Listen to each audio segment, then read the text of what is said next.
What if a single touch between two strangers in a church could save both their lives 10 years later? A grieving widow and a homeless black teenager found each other in an empty church pew, became mother and son, and when she couldn't breathe years later, he abandoned his career-defining moment to save her life, proving to an entire hospital that love matters more than any title. Tell us in the comments where you're watching this video from, and may you be blessed with favor and the light of success as you subscribe to this channel.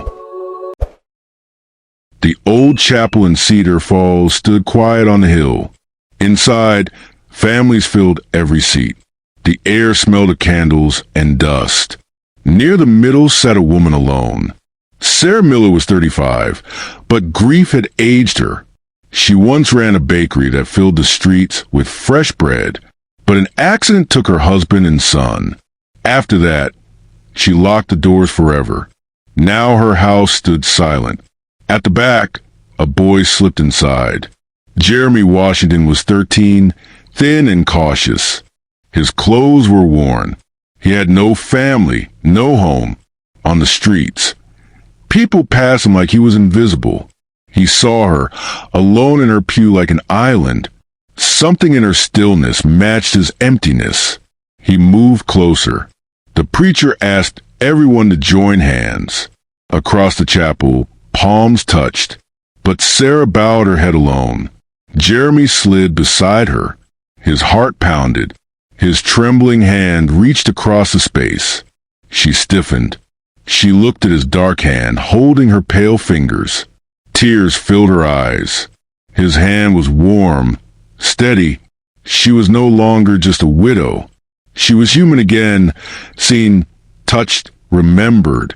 When her fingers curved around his shoulders relaxed. For the first time, he wasn't on the outside. He was connected. The Sundays that followed brought new rhythm. Jeremy walked straight to her pew. She found herself watching the door, her heart sinking if he was late. On Monday, she walked him to Lincoln Middle School. In the office, her hand trembled when she wrote guardian on the form, sealing a vow. She bought him notebooks and pencils. That night, she packed a lunch in a brown bag, the way she used to for her son. "You belong here," she told him at the bus stop. She watched until the bus disappeared, tears streaming. Together, they scrubbed the bakery clean and brought the oven back to life.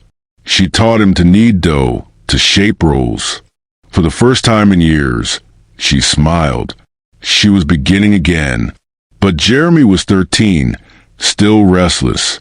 One afternoon, he came home late smelling of smoke. They argued.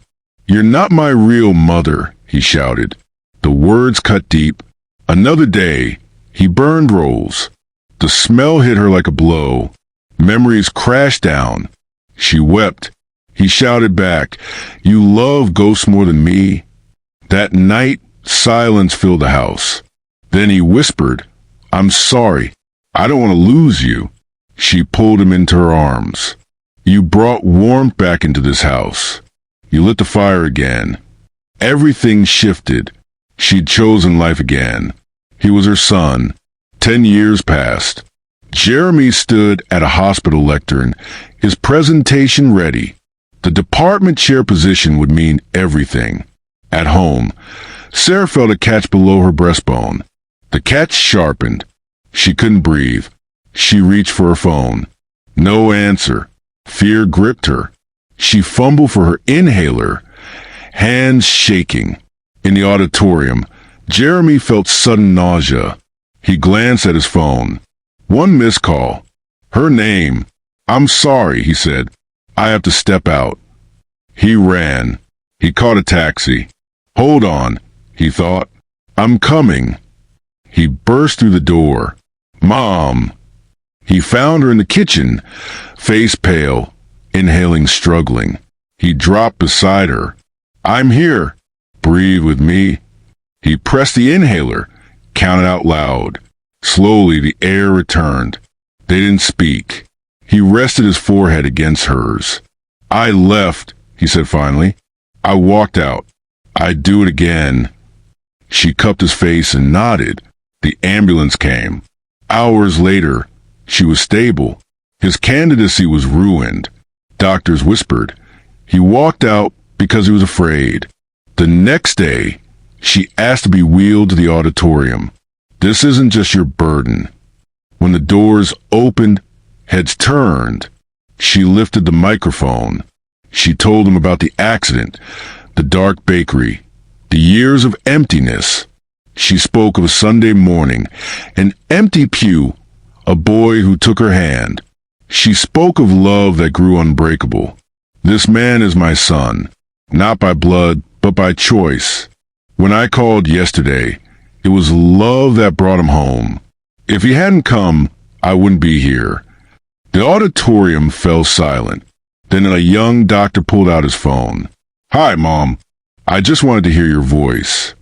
A nurse covered her mouth, crying. Another whispered, I don't want to regret not answering. Jeremy knelt beside her, took her hand, pressed it to his forehead. Success measured only in titles was hollow. Success measured in love could never be taken away. Another name was chosen for chair, but Jeremy had become something titles couldn't measure. At home, Sarah recovered. Together they reopened the bakery. Loaves rose golden. Neighbors came. Nurses stopped by, saying her words reminded them what mattered. One Sunday, they returned to the chapel. They sat together, hands resting close. Fresh bread clung to their clothes. As the congregation joined hands, their fingers intertwined. She saw inclusion. He felt like a son who'd been chosen. Sunlight poured through stained glass, catching their joined hands. Family wasn't blood. Family was a hand in yours, the courage to begin again. The bell tolled. She smiled through tears. He squeezed her hand. The pew that had once been empty was now filled, overflowing with light, with love, with a promise kept.